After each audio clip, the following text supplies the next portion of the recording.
Africa was colonized, exploited, and divided, yet it never broke. This is a land of long memory. It holds mountains that have watched empires rise and fall. It holds deserts that whisper tales of ancient caravans. Its forests are deep. Its rivers are wide, carrying the stories of countless generations. This continent is not one place, but many. A mosaic of peoples, a tapestry of languages, a library of histories. Its story is deep and complex. It is filled with incredible light, kingdoms of gold and centers of learning. It is also a story marked by profound pain, a pain that came on ships from distant shores. For many years, foreign powers claimed its lands. They drew lines on maps, lines that meant nothing to the people, but everything to the rulers. They came for its riches. They came for its people. They came to change its very soul. This was the colonial era, a chapter written in ink and blood. Africa's memory is long, and its spirit is longer. The years of colonial rule brought a heavy burden. It was a time of profound loss and relentless work. Ancestral lands were seized, turned into plantations for export crops. Rich earth that once fed families was forced to produce cotton, rubber, cocoa.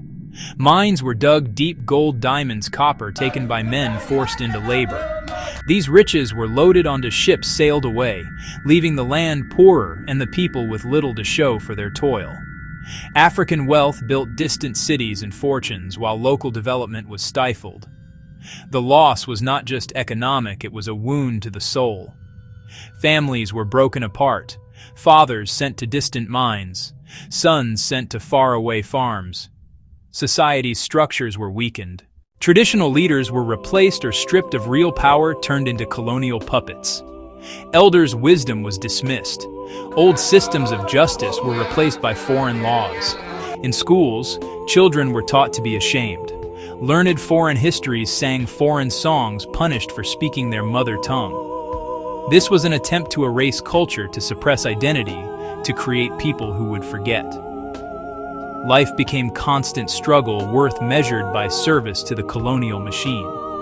Yet people did not completely break.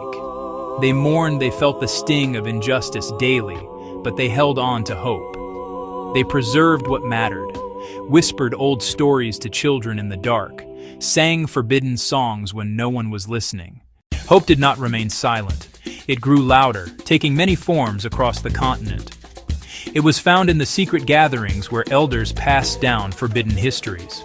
It was heard in the powerful sermons of preachers who wove messages of freedom into their prayers.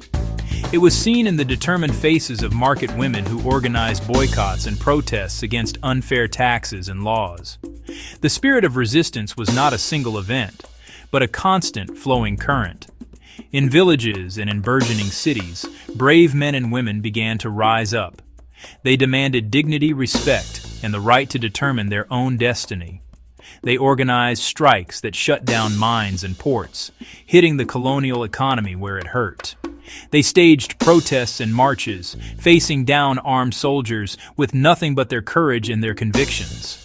They wrote, organized, and united, turning ideas into movements. The day of independence eventually came, nation by nation. It was a time of immense joy and celebration. New flags were raised for the first time. New national anthems filled the air. Crowds danced in the streets. People celebrated the end of a long and painful era. New leaders stepped forward. Many had been imprisoned for their activism. For a moment, anything seemed possible. The dream of a self-determined, prosperous, united Africa felt within reach. A dawn filled with promise, a symbol of victory. But the road ahead was not as smooth as the parades. Departing colonial powers left a complicated legacy. The borders on maps became official national lines. Those lines often cut right through ethnic groups. They separated families and communities. Rival groups were forced together. In some places, civil war followed. New nations had to build unity from a patchwork of peoples. Economies served the mother country, exporting raw materials, importing costly goods. They lacked factories, infrastructure, and a skilled workforce.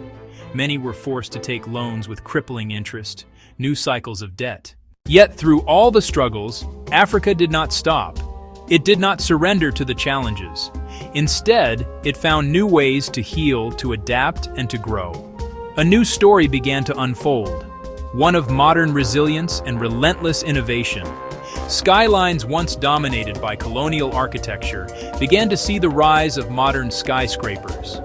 Bustling markets buzzed with a new generation of entrepreneurs. Small shops, vibrant craft stalls, tech startups, digital payment systems. This was not a story of waiting for help. It was a story of building from within. Young people became the driving force of this transformation. Connected to the world through the internet, but deeply rooted in their own culture, Nairobi, Lagos, and Accra, tech hubs sprang up, becoming incubators for creativity. Young entrepreneurs built apps to get farmers better prices. Fintech brought banking to millions. Tech tackled healthcare and education. Rural communities built solutions. Water-saving farms, village solar, and connected lives. As Africa rebuilt its economies and cities, it also reclaimed its voice. A symphony of pride and identity began to swell, growing louder and more confident. This cultural resurgence echoed across the globe. African art, music, fashion, film, not as exotic curiosities, but powerful forces. The world started to listen. From Lagos to Johannesburg, Afrobeats, hip-hop, jazz, chart-topping sounds moving the world. The rhythm of Africa became the world's rhythm. Filmmakers told their own stories. Nollywood's rise, films winning international awards. Kente, Shweshwe, Bogolan, reinvented into bold designs in Paris, London, New York, and worn with pride in Dakar, Kinshasa, Addis Ababa. More than clothing, a declaration of identity, honoring heritage and shaping the future. A calm, steady pride asking not for pity, but for respect. Fair trade, careful listening, and recognition of boundless potential. Africa's story is not one of defeat, but of resilience, strength, and pride. It is a story that is still being written every single day by millions of hands. It is written by the teacher who walks for miles to reach a small school in a remote village, determined to give her students a chance at a better life. It is written by the young coder designing an app to bring clean water to her community, by the farmer planting a new seed, securing food for his family and neighbors, by the artist ready to paint a vision the world has never seen before. This is a continent rising on its own terms, a story for now, a story for tomorrow.